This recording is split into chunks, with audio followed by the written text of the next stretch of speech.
और दिल को गहराइयों तक छू जाने वाली। एक बार स्वर्ग में विचरण करते हुए कृष्ण और राधा एक दूसरे के सामने आ गए।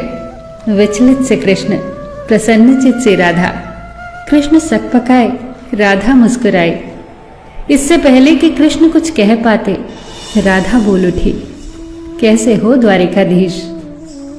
जो राधा उन्हें कान्हा कान्हा कहकर बुलाती थी, उसके मुख से द्वारिकाधीश का संबोधन कृष्ण को भीतर तक घायल कर गया। फिर भी किसी तरह अपने आप को संभाल लिया उन्होंने और बोले राधा से, मैं तुम्हारे लिए आज भी वही कान्हा हूं। तुम तो मुझे द्वारिकाधीश मत कहो। आओ बैठते हैं। कुछ मैं अपनी कहता हूं, कुछ तुम अपनी सुनाओ। सच कहूं राधा, जब जब भी तुम्हारी याद आती थी, इन आंखों से आंसुओं की बूंदें निकल आती थी। राधा बोली, मेरे साथ ऐसा कुछ नहीं हुआ। न तुम्हारी याद आई, न आंखों से आंसू बहा, क्योंकि हम कभी तुम्हें भूले ही कहाँ थे। जो तुम याद आते, इन आंखों में तो सदा तुम ही थे। कहीं आंसुओं के साथ निकल न जाओ, इसलिए रोते भी नहीं थे। कान्हा, प्रेम से अलग होने पर तुमने क्या खोया, इसका एक आईना दिखाऊं तुम्हें। कुछ कड़वे सच प्रश्न सुन पाओ तो सुनाऊं। कभी सोचा है इस तरक्की में तुम कितने पिछड़ गए। यमुना के मीठे पानी से जिंदगी की शुरुआत की और समुद्र के खारे पानी तक पहुंच गए। एक उंगली पर चलने वाले सुदर्शन चक्र पर भरोसा कर लिया और 10 उंगलियों पर चलने वाली बांसुरी को भूल गए।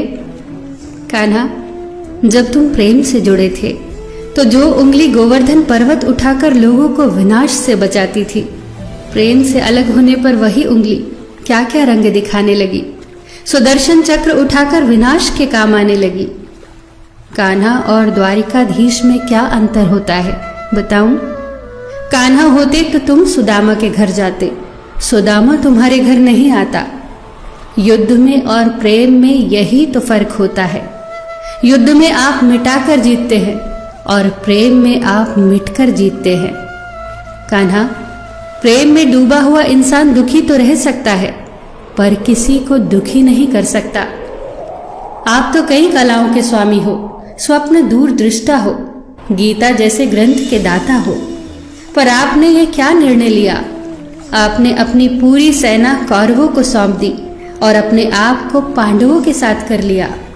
सेना तो आपकी प्रजा थी, राजा तो पालक होता है, उसका रक्षक होता है। आप जैसे महाज्ञानी उस रथ को चला रहे थे जिस पर बैठा अर्जुन आपकी प्रजा को ही मार रहा था। अपनी प्रजा को मरते देख आप में करुणा नहीं जगी, क्योंकि आप प्रेम से शून्य हो चुके थे। आज भी धरती पर जाकर देखो, आपकी द्वारिकाधीश वाली छवि को ढूंढते रह जाओगे। हर जगह, हर मंदिर में मेरे ही साथ खड़े नजर आओगे। मैं जानती हूं कान्हा, लोग गीता के ज्ञान की बात करते हैं, उसके महत्व की बात करते हैं, पर धरती के लोग युद्ध वाले द्वारिकाधीश पर नहीं, प्रेम वाले कान्हा पर भरोसा करते हैं। गीता में मेरा दूर दूर तक नाम नहीं है, पर आज भी लोग उसके समापन पर राधे राधे कहते हैं। ये कहानी काल्पनिक जरूर है, पर इसके भीतर छिपी सीख बहुत महत्वपूर्ण है। श्री कृष्ण के पास कभी किसी प्रश्न का उत्तर ना हो, ऐसा तो हो ही नहीं सकता, परंतु राधा द्वारा लगाए गए प्रश्न चिन्हों पर कान्हा मौन रहे।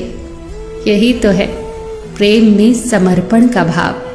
पराक्रम में हमें हर किसी को हराना होता है, तब भी हम जीत कर भी हार जाते हैं, परंतु प्रेम में एक ही कईयों का दिल जीत लेता है। सही कहा है कि छोटी सी उंगली पर पूरा गोवर्धन पर्वत उठाने वाले भगवान श्री कृष्ण छोटी सी बांसुरी को दोनों हाथों से पकड़ते थे। फिर मिलेंगे दोस्तों अगली कहानी के साथ। तब तक के लिए अपना ख्याल रखना और हमेशा मुस्कुराते रहना।